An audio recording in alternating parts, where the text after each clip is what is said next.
नमस्ते बच्चों, कैसे हैं आप लोग। आज की वीडियो में हम पढ़ेंगे पाठ मुकदमा हवा पानी का, जिसे लिखा है गोविंद शर्मा जी ने। और ये पाठ जिस उद्देश्य से लिखा गया है वह है मानव जाति को सचेत करना कि प्रकृति के प्रमुख स्रोतों हवा और पानी के प्रदूषित होने में मनुष्य की प्रमुख भूमिका है।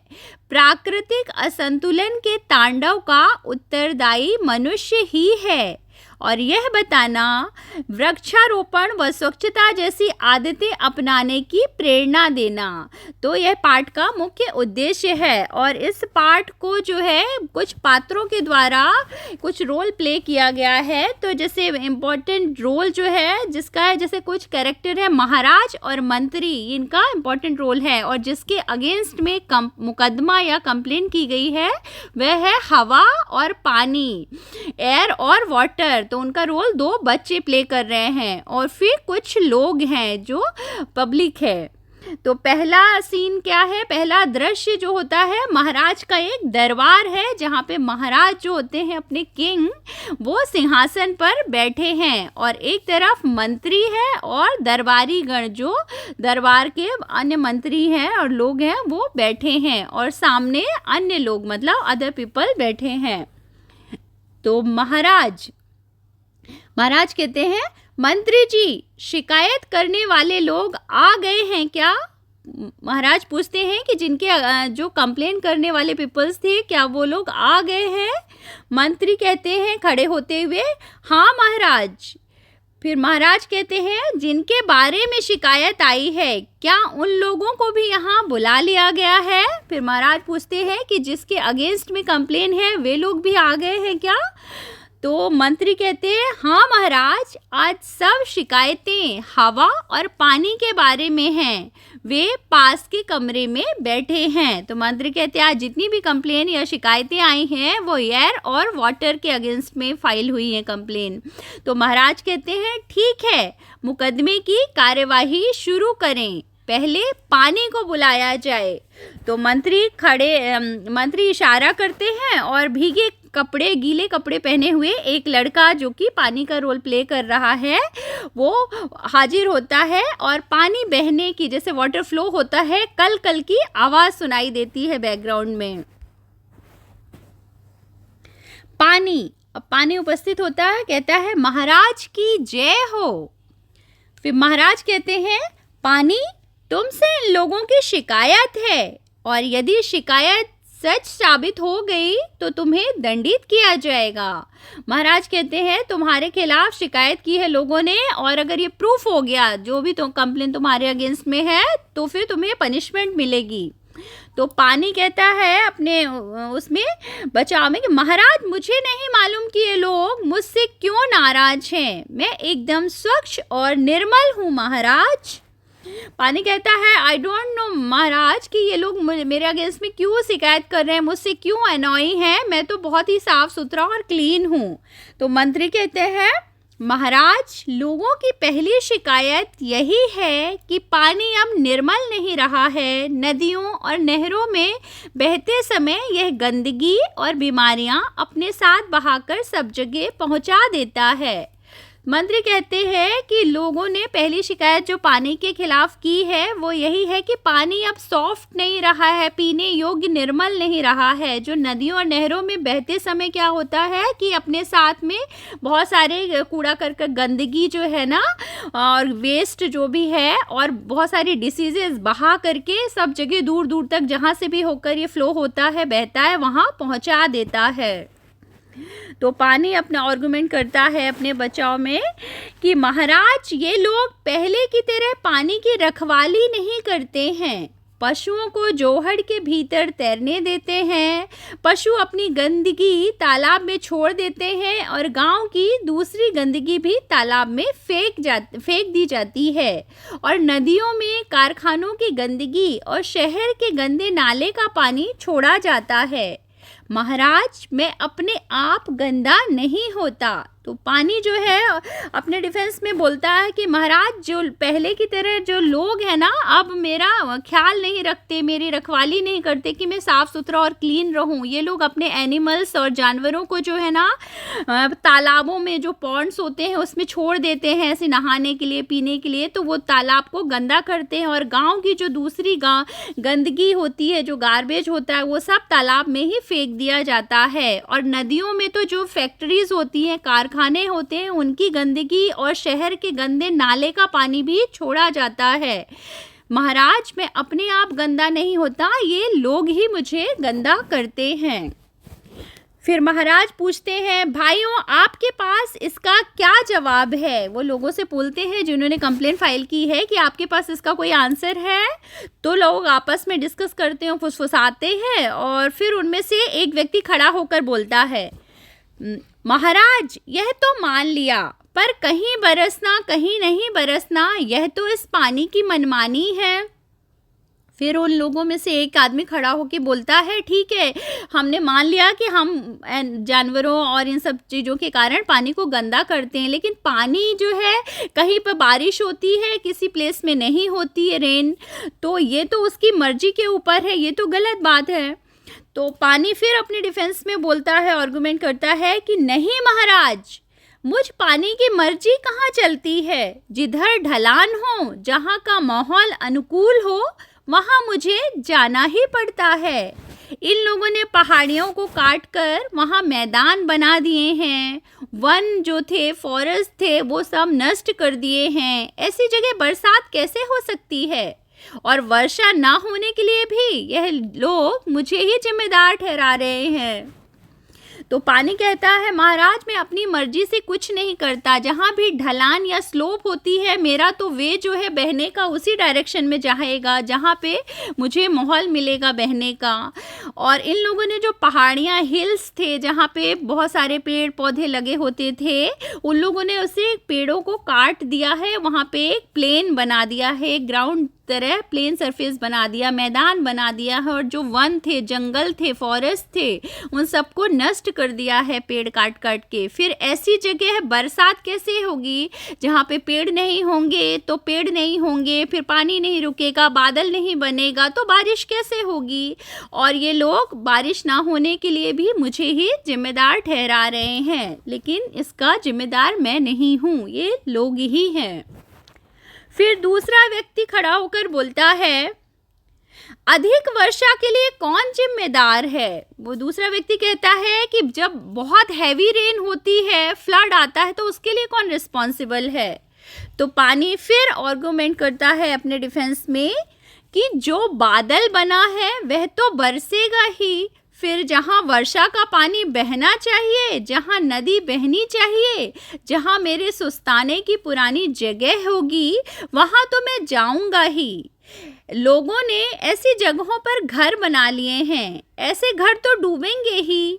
मैं इनकी बनाई गलियों नालियों में घूमता रहूं, ये कैसे संभव है। तो पानी कहता है कि जब बादल बनेगा, जब वेपराइज होता है वाटर, सी, रिवर, उन सब का, तो ऊपर जाता है, फिर क्लाउड्स बनते हैं, और क्लाउड बनके तो बारिश होगी ही, वो नीचे जब कंडेंस होंगे तो वाटर गिरेगा ही नीचे, और रेन होगी ही। और जहाँ पे भी नदी और नाले, ये सब नदियाँ और पॉन्ड्स ये सब हैं, वहाँ पे जहाँ पे भी बहना चाहिए वो वहाँ पे बहेंगे ही, और जहाँ मेरा डेस्टिनेशन है मैं वहाँ तक तो बह के जाऊँ ही। लेकिन मेरे बहने की जो जगह है उस रास्ते में इन लोगों ने पेड़ सब काट के वहां पे अपने घर बना लिए हैं मेरे बहने की जगह पे। तो जब मैं बरसूंगा और बहूंगा तो फिर उनके घर तो डूबेंगे ही, और मैं इनकी नालियों में, गलियों में इसी तरह तो नहीं घूम सकता। मुझे तो अपने डेस्टिनेशन, अपनी जगह पे पहुंचना ही है, और अगर उस बीच में इनके घर आएंगे तो वो तो डूबेंगे ही। तो लोग ना फिर आपस में बातें करते हैं, कुछ डिस्कस करते हैं। उसके बाद फिर तीसरा व्यक्ति खड़ा होता है और कहता है महाराज हमारा गांव सदियों से ऊंची जगह पर बसा हुआ है, हमने नीची जगहों पर कभी कोई घर नहीं बनाया, फिर भी इस बार हमारा गांव बाढ़ का शिकार हुआ है।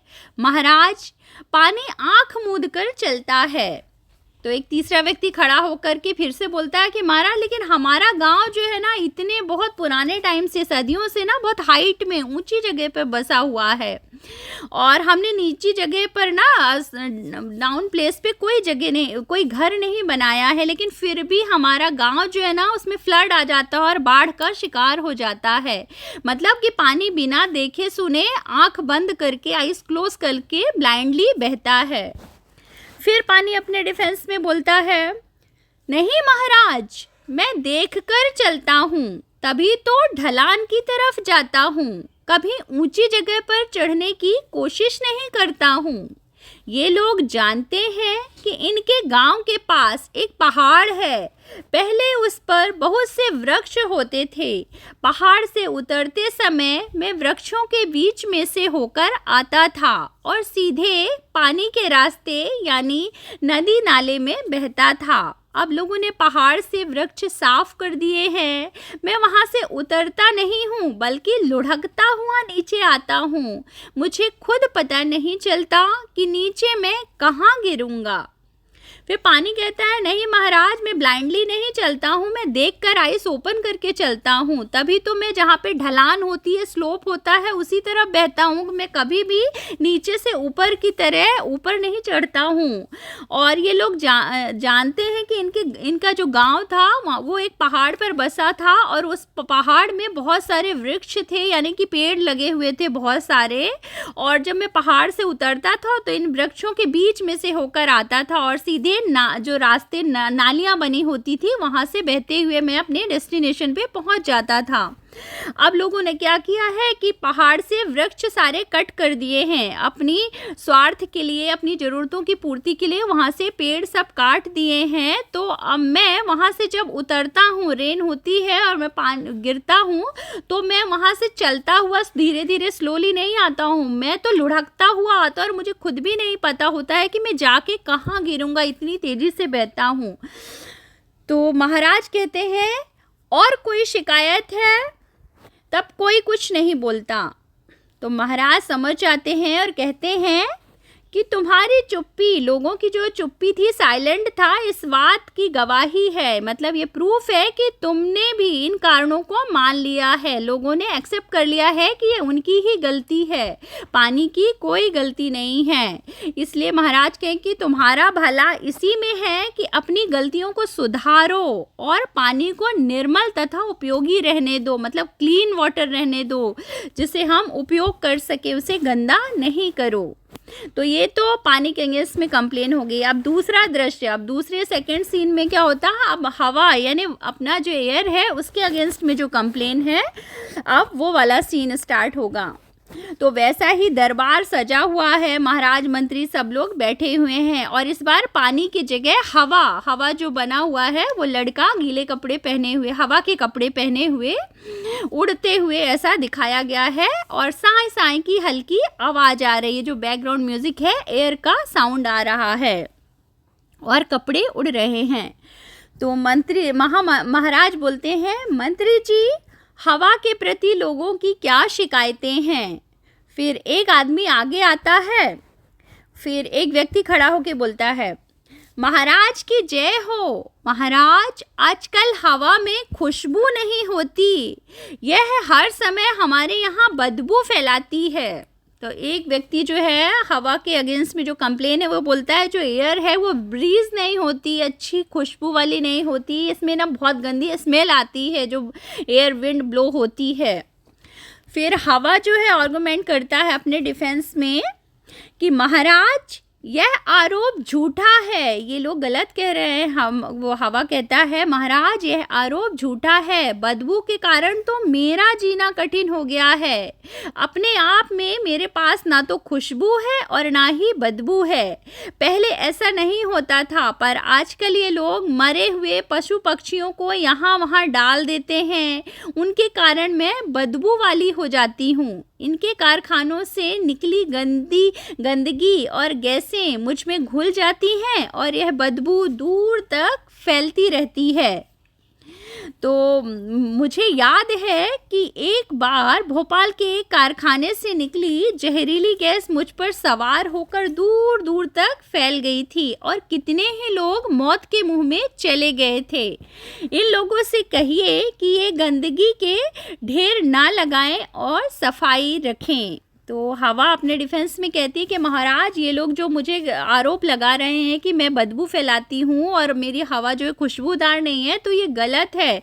बल्कि बदबू मीन्स बैड स्मेल जो आ रही है, उसके कारण तो मेरा ही जीना मुश्किल हो रहा है। और पहले ऐसा नहीं होता था महाराज, परंतु आजकल क्या करते हैं ये लोग, जो डेड एनिमल्स होते हैं, बर्ड्स होते हैं, ये सब ना जो डेड हो जाते हैं, उन सबको लोग ना यहाँ वहाँ ही फेंक देते हैं, उनको प्रॉपर बरी नहीं करते हैं। जो उनको प्रॉपर डेड बॉडी जहाँ पे रखनी चाहिए, डालना चाहिए, वहाँ पे नहीं डालते हैं। उसके कारण क्या होता है, मैं बदबूदार होती चली जा रही हूँ। और क्या होता है कि जो कारखाने हैं, जो फैक्ट्रीज़ हैं, उसकी गंदगी और उसमें से जो पॉइजनस गैसें निकलती हैं, बैड स्मेल वाली, वो सब भी मेरे साथ एयर में मिल जाती हैं। और मेरा तो कोई वो ही नहीं है कि ना मैं खुशबू देती हूँ ना बदबू देती हूँ, मेरा तो कोई स्मेल ही नहीं था, लेकिन इन लोगों की गंदगी के कारण ही मैं गंदी बदबू वाली हो गई हूँ। और वो हवा कहती है कि महाराज, मुझे एक और इंसिडेंट याद है कि एक बार भोपाल जो मध्य प्रदेश की राजधानी है, वहाँ की एक फैक्ट्री में जहरीली गैस, साइनाइड गैस मुझ पर सवार होकर के दूर दूर तक फैल गई थी, जिसके कारण वो पॉइजनस गैस के कारण बहुत से लोग डेड हो गए थे, वो मौत के मुंह में चले गए थे। और इन लोगों से कहिए महाराज कि गंदगी के ढेर ना लगाएं और साफ सफाई रखें। फिर दूसरा व्यक्ति खड़ा होकर बोलता है, लेकिन तुम अचानक चलकर हमारी आंखों में मिट्टी डाल देती हो, सब कुछ तबाह कर देती हो, क्या इसका हमने तुम्हें न्योता दिया था?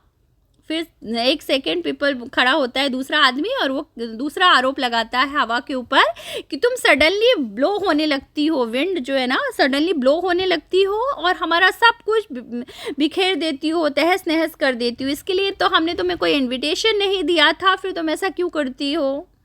फिर हवा अपना डिफेंस करती है। हवा, चलना मेरा काम है, आप कहते हो तुम लो, मैं चलना बंद कर देती हूँ।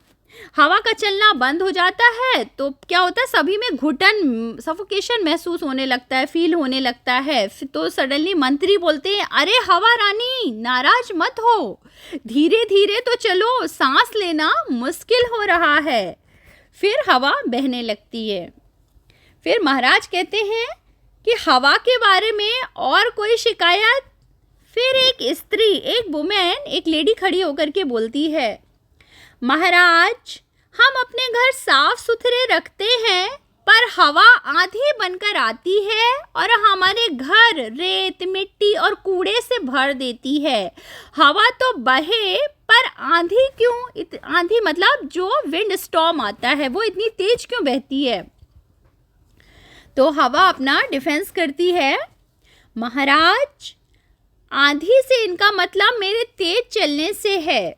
वैसे तो मैं हर समय बहती ही रहती हूँ, पर इन्हें जब गर्मी लगती है तो पंखा चलाकर मेरी गति बढ़ा लेते हैं। उसी तरह जहाँ भी हवा कम होती है, मैं तेजी से वहाँ जाती हूँ। जब मैं तेजी से चलती हूँ तो रेत, मिट्टी, कूड़ा आदि जो भी हल्की चीज़ें मेरे रास्ते में होती हैं, मेरे साथ उड़ने लगती हैं और ये अपने घर और दुकान साफ करके कूड़ा घर के आसपास, गली में या सड़क पर डाल देते हैं। कई बार गांव के बाहर कूड़े के ढेर लगा देते हैं। इनका फेंका कूड़ा ही वापस इनके घरों में जाता है। महाराज, लोग अपने गांव या शहर में पॉलीथीन की थैलियां सड़कों पर फेंक देते हैं, वे मेरे साथ उड़कर खेतों में फैल जाती हैं और फसलों को नुकसान पहुंचाती हैं। इससे मेरा मन बहुत ही बड़ा दुखी होता है। तो फिर हवा क्या बोलती है कि महाराज ये लोग कह रहे हैं कि मैं बहुत तेज बहती हूँ, इनका मतलब है कि जब मैं बहुत तेज बहती हूँ तो क्या होता है कि जब इन लोगों को गर्मी लगती है तब तो अपने घरों में ये फैन और कूलर ये सब का स्पीड तेज करके बहुत तेज से हवा ले करके अपनी गर्मी दूर कर लेते हैं।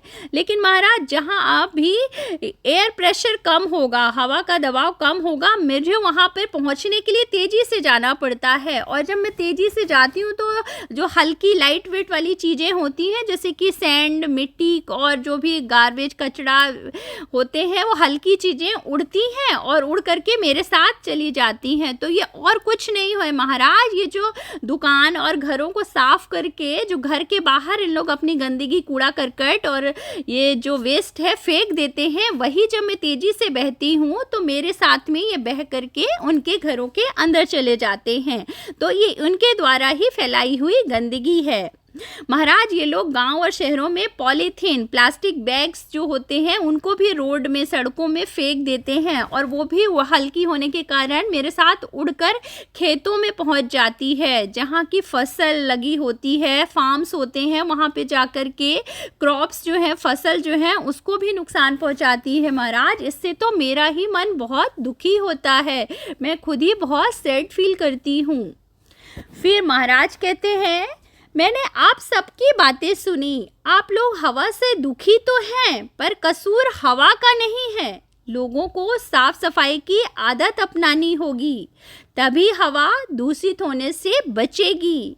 हमें चाहिए कि हम हवा और पानी को अपना दोस्त मानकर उन्हें नुकसान ना पहुंचाएं। इसमें ही हमारा भला और बचाव है।